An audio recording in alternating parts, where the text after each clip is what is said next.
So, welcome to Practical Programming, and last time I said we were going to talk about loops. So, I've got a little diagram for you in the bottom corner here of a basic loop, and you've got your first block is that if counter is less than 5.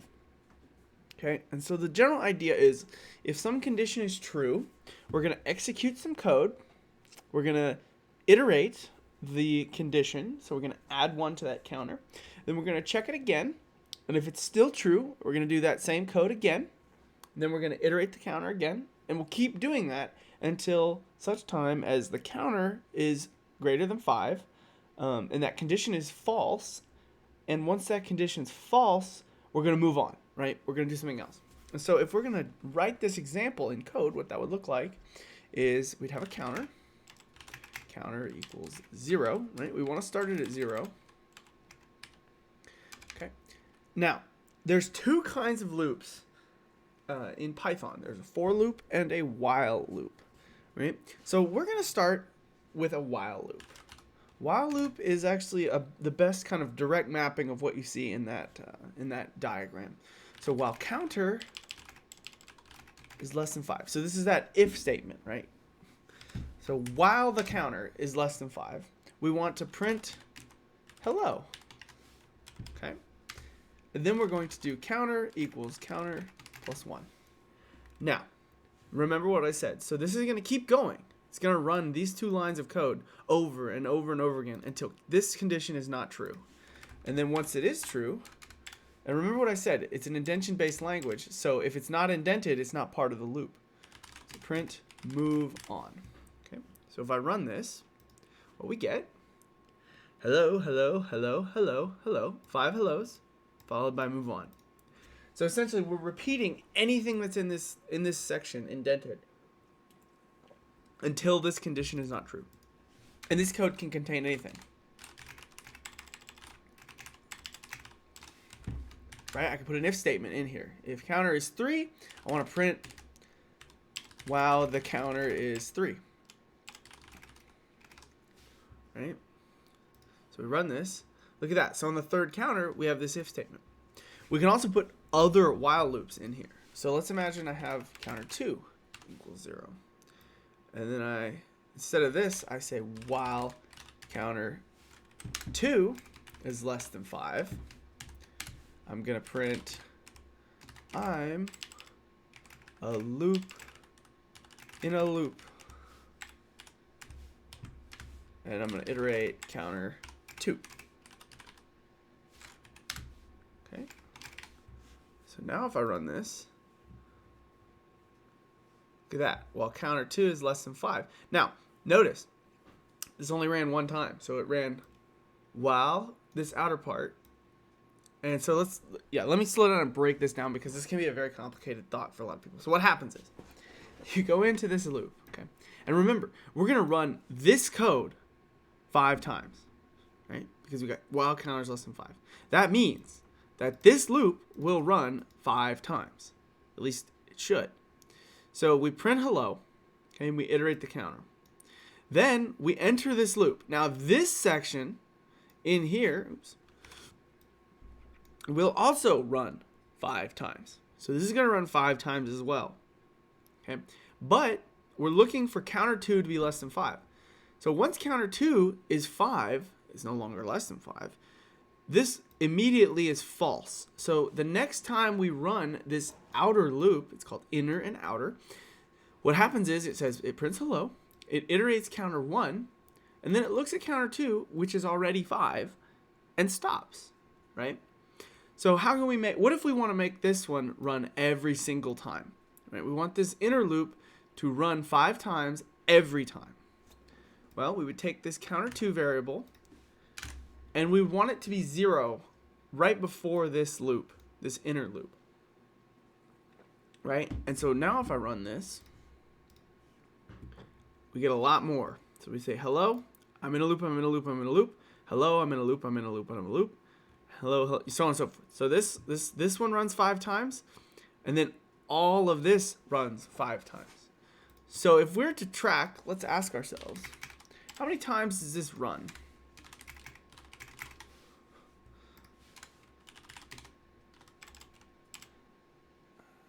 actually, before I even do that, I'm going to introduce you to something called an F string. So if I want to print out a variable, I type F and then parentheses. And then in brackets, I can put my variable.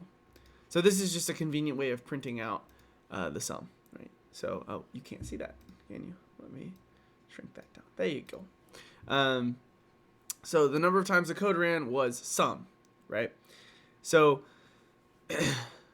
you've got F and then the brackets and then the sum, right? So if we run this, it ran 25 times, right? And that makes sense because this outer part runs, all this code runs 5 times, and then this inner part runs 5 times. So 5 times 5 is 25, right? And we can change how many times we want this to run as well. We can say, oh, how about 10? So now this sum should be 50, and this is going to print a lot. Right, so it's 50. And if I make this 10, it's going to be 100, and so on and so forth. And we can do this as many times as we want. We can have as many while loops as we please, right? And this will grow as a power of these conditions, these end conditions. So this will be this will run 1,000 times if I ran this, but we're not going to do that.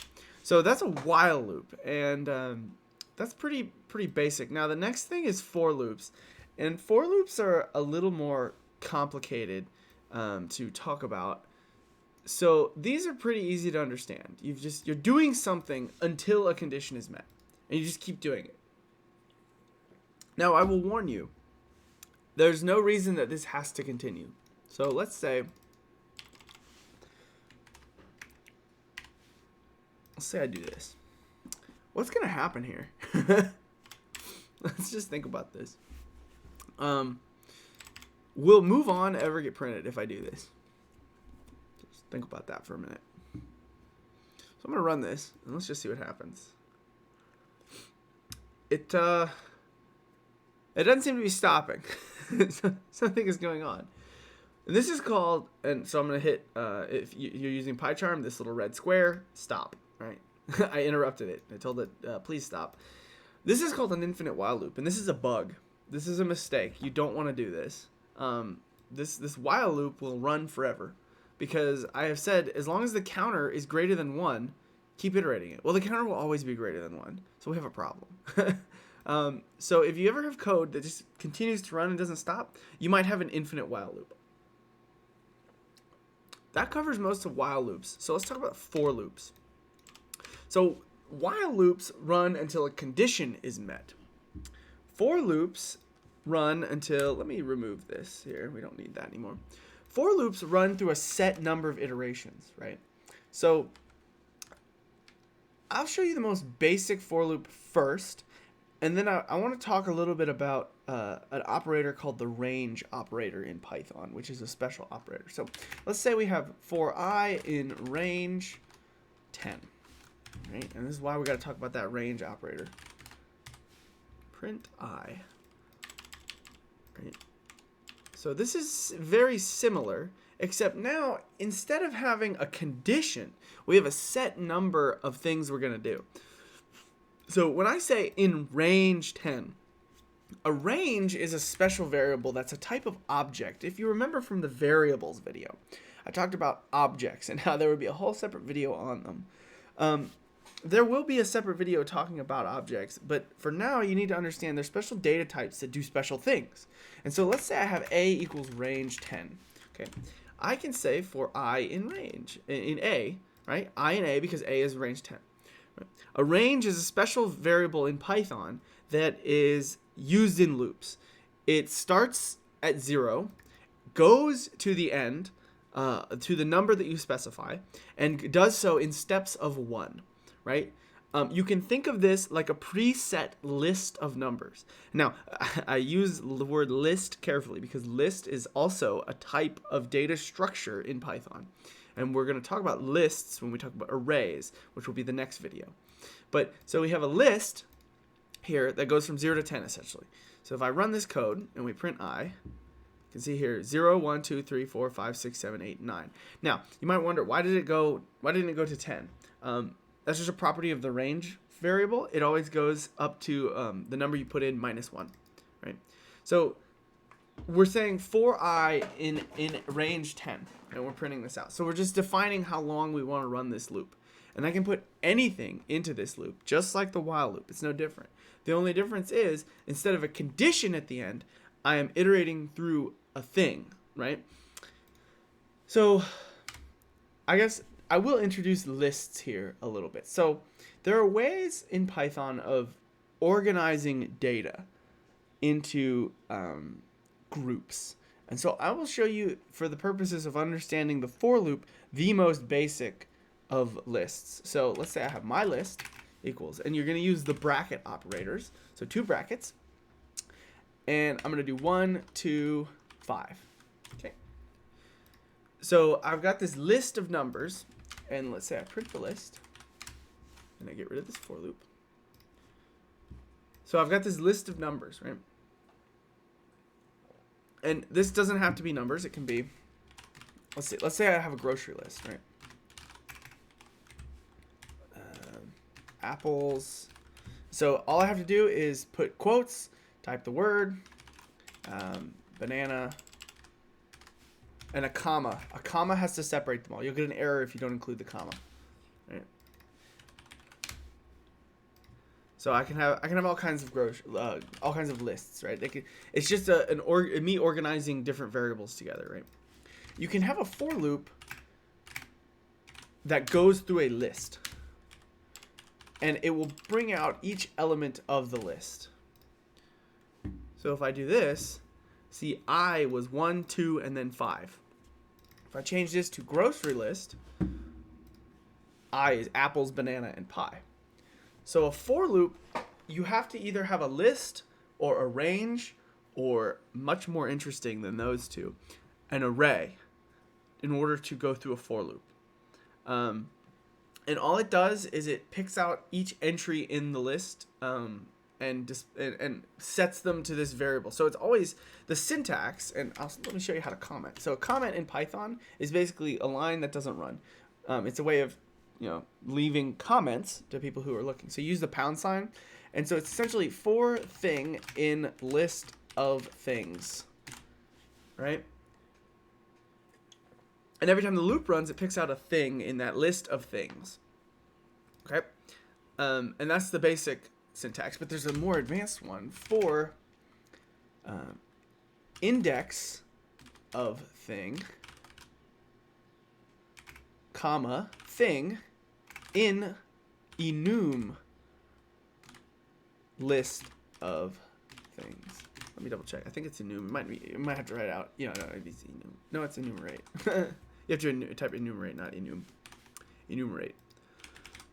List of things. These are the 2 syntaxes of for loops. So we've covered this one. Let's look at the next one. So let's do index and then thing. So the enumerate operator tells it, I want you to tell me the thing in the list, and I also want you to tell me the position of that thing in the list. So if I print the index, and then I print the thing, and I run the code, so I can see the 0th item is apples, the first item is banana, and the second item is pie. You might ask yourself, wait, 0? Why are we starting at 0? What does this have to do? What? In most coding languages, the first element of any list or array is considered the 0th element of that list. And so the 0th element is apples, right? So we've got the index, and you have to watch the next video on arrays, and I'm going to talk about indexes and lists and things like that. But for now, it's the position of the thing in the list, right? So we're going to go through a list. I want you to take the index of the thing and then the thing itself, and then we're going to print it. And so those are the 2 kind of loops that you can have in Python. I would very much encourage you to watch the next video on arrays, and the for loops will make a lot more sense. The while loops are very easy to understand. The for loops are a little harder to understand without arrays. So I will see you in the next video, and we will talk about arrays in that. Bye-bye.